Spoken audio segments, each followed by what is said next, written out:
La dernière fois, nous avons parlé de l'économie de guerre. Aujourd'hui, nous allons parler du livre blanc de la défense européenne. Depuis que Donald Trump est arrivé au pouvoir, les dirigeants européens et les dirigeants des pays européens s'agitent, multiplient les sommets, les rencontres pour réaffirmer l'autonomie stratégique européenne, l'indépendance de l'Union européenne, le réarmement de l'Europe avec l'adoption d'un programme Réarme Europe. Mais regardons précisément de quoi il s'agit. Cette Europe de la défense n'est pas inscrite dans les traités de l'Union européenne.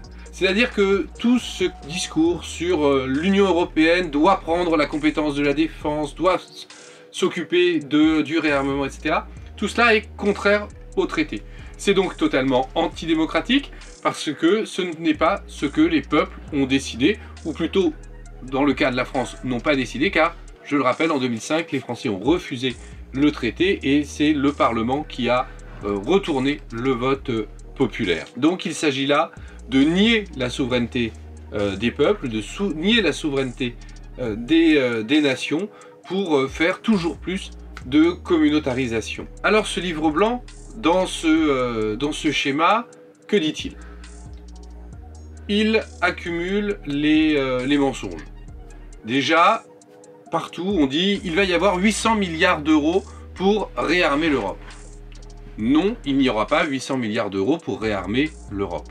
Prenons les choses telles qu'elles sont. Il va y avoir 150 milliards d'emprunts réalisés par la Commission de l'Union européenne pour aider le financement de matériel. Et il va y avoir 650 milliards d'autorisation de dépassement de déficit pour chacun des pays membres qui, s'ils le souhaitent, pourront dépenser cette somme pour leur défense. Donc, sur ces 650 milliards, rien ne nous dit qu'ils seront effectivement dépensés. Donc, premier mensonge. Ensuite, le président Macron n'a eu de cesse de nous dire, depuis le début de la crise, l'Europe doit affirmer son indépendance, notamment vis-à-vis des États-Unis, et notamment sur la question de l'achat d'armement qui devrait se faire au sein de l'Union européenne. Et bien, que dit ce livre blanc? Sur les 650 milliards d'autorisation de déficit offerts aux États, il n'y a aucune règle. C'est-à-dire que à l'heure actuelle, les pays européens achètent pour plus de 60% leur armement auprès des États-Unis, eh bien ils pourront continuer. Ils sont même d'une certaine manière encouragés à le faire parce que l'on parle de chaîne de valeur transatlantique. Donc la Commission valide totalement le fait que l'argent européen servira à financer le complexe militaro-industriel américain qui est la base de la puissance des États-Unis dans le monde aujourd'hui. Et sur les 150 milliards propres de la Commission, me demanderez-vous, eh bien là non plus, il n'y a que très peu de critères. Ces aides ne sont pas limitées aux pays européens, mais y compris avec les pays avec lesquels l'Union européenne a des accords, tels que le Japon ou la Corée du Sud.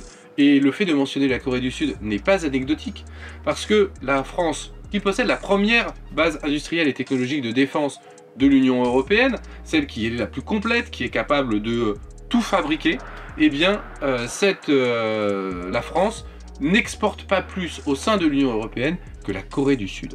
C'est-à-dire que les pays européens achètent autant d'armes à la France qu'à la Corée du Sud. On voit donc bien que la préférence européenne n'est pas au rendez-vous. Donc, pas de financement à hauteur de 800 milliards, pas de préférence européenne et à la fin, un total alignement sur les États-Unis d'Amérique et sur leur vision du monde. La notion d'autonomie stratégique n'apparaît que marginalement dans le texte. Par contre, il est bien fait référence à l'OTAN, à la volonté de rester dans le giron américain. Et la vision du monde qui est présentée coche toutes les cases des préoccupations et des exigences américaines. La création, ou en tout cas la description d'un axe du mal qui met sur le même plan la Russie, la Biélorussie, l'Iran et la Chine, par exemple. Tout cela est la vision du monde tel que les États-Unis le décrivent actuellement. Et surtout, pour faire face à la menace chinoise, qui est le cœur de la doctrine américaine aujourd'hui, eh bien le livre blanc européen propose de nouer des partenariats stratégiques avec le Japon, la Corée du Sud, la Nouvelle-Zélande, l'Australie, des pays de la zone Asie-Pacifique et les pays alliés des États-Unis dans cette zone. Alors que la France vient de signer un partenariat de défense avec l'Indonésie, qui est un pays non aligné, qui entretient à la fois des rapports avec la Chine et les États-Unis, eh bien ce pays par exemple n'est absolument pas mentionné dans le livre blanc européen. On voit bien que c'est la vision américaine qui est plébiscitée et que tout ce livre blanc n'est en fait qu'un signe de soumission à l'Amérique de Donald Trump. Et la preuve, nous revenons à ces 800 milliards d'euros, et bien ces 800 milliards d'euros, c'est exactement le montant exigé par Donald Trump pour les pays membres de l'Organisation du Traité de l'Atlantique Nord, de l'OTAN, pour continuer à ce que les États-Unis contribuent à leur défense. Il avait dit qu'il fallait qu'ils montent leurs dépenses militaires à 5% du PIB, 800 milliards, 5% du PIB, la messe est dite. Alors face à cela, eh bien, nous ne pouvons que regretter le fait que ou Emmanuel Macron nous ment lorsqu'il nous vend cette autonomie stratégique européenne, ou alors qu'il soit incapable de faire valoir ses positions et la position de la France au niveau de l'Union européenne. Ce qu'il démontre là, c'est son incapacité à faire entendre la voix de la France, son incapacité à peser sur le cours des choses. Avec lui, la France, d'une certaine manière, est sortie de l'histoire. Et c'est bien dramatique parce que c'est tout le contraire qu'il faudrait faire, et c'est pour cela qu'avec une défense et une diplomatie insoumise, nous ferions tout le contraire. Nous prônerions un non-alignement complet sur les États-Unis, sur la Chine, sur la Russie. La France doit porter la voix du droit international, la voix de l'intérêt général humain, la voix de la paix. Il y a des coopérations à bâtir avec plein de pays sur des sujets essentiels pour l'avenir de l'humanité, qu'il s'agisse de l'espace, qu'il s'agisse du cyber, qu'il s'agisse notamment de la lutte contre le bouleversement climatique.